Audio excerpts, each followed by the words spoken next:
we are going to do the fractionated CO2 to our patient on her lower lids. This is probably the best laser treatment to help with the crepiness that some women describe under their lower lids and to smooth out some of the crow's feet here. It will not replace the need for Botox, but it certainly will help tighten the skin here and make this area much smoother. It will also help get rid of any brown sunspots or sun damage. So she has had on numbing cream for, usually we like to have it on for about an hour. So I'm just taking that off now. So next I'm going to put a few drops in her eyes.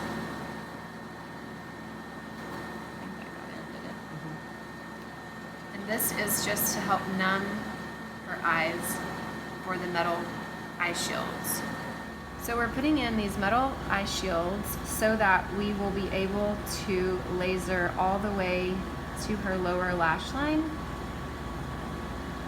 If you want to laser someone all the way up to their lower lash line, like this whole area right in here, you have to put in a metal contact because that area is not over a bone, and so you have to protect.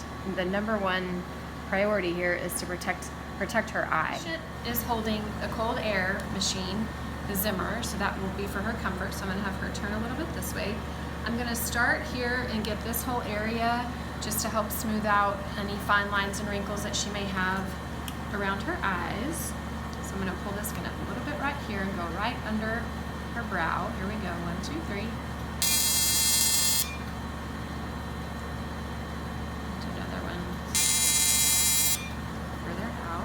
It's normal on this treatment to get a little bit of pinpoint bleeding because this is considered an ablative laser treatment. It's fractionated CO2, so it is breaking the surface of the skin on a very microscopic level.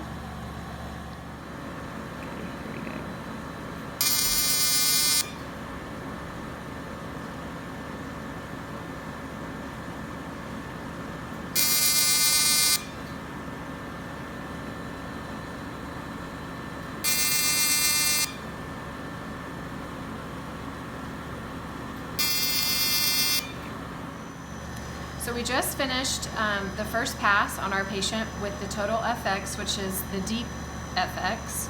So while I change the handpiece around, I just like to put some wet gauze over the area just to help soothe and cool her skin. So now I've changed the handpiece, and now we're going to do the Active FX layer, which does not penetrate as deep. It goes a little more superficial, just to kind of blend everything very nicely and to go after any pigmentation that the patient has. So we're going to just go over all the same areas again. So here we go. 1, 2, 3.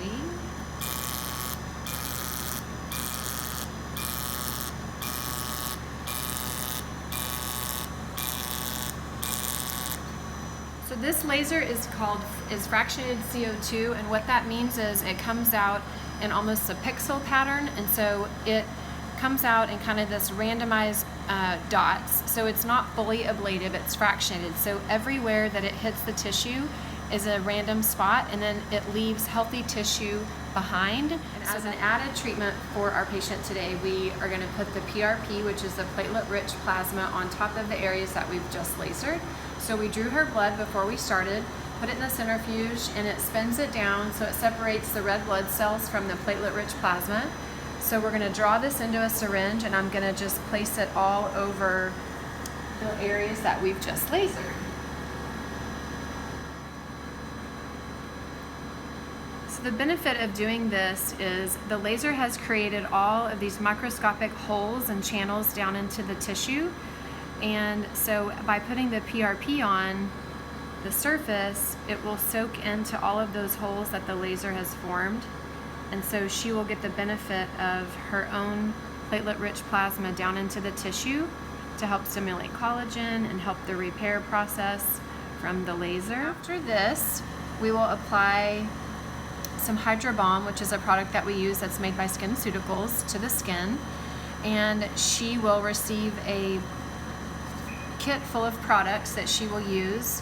The post procedure kit from SkinCeuticals, which includes a cleanser, a hydro balm, which she'll use morning and night, and then after her crusting has lifted, which usually occurs at about day 3 to 5, then she'll transition on to just the epidermal repair, which is just a moisturizer. And usually by 7 days post-treatment, you can apply makeup to the area. Taking her eye shields out, so I'm gonna have her open her eye a little bit and just kind of try to rinse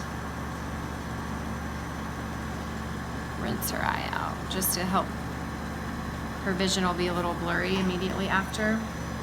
So we finished her laser treatment, the fractionated CO2. We've put the PRP on and we let that sit for 5-10 minutes. And now I'm gonna use a product by SkinCeuticals, the Hydro Balm. And we're gonna apply this to both her lower lids. And this is used to just soothe and protect. So she will go home with a kit of products, and she will use this morning and night after she washes her face. And this is just meant to soothe and protect the skin. So for the next couple hours, it's probably gonna feel like she's gotten a really bad sunburn and feel probably a little tight and dry. We will want her to avoid any exercising that would cause her face to get real sweaty for probably the next 72 hours. And then after that, she could do light to moderate exercise or cardio. The main important thing as well would be to keep the area protected from the sun as well.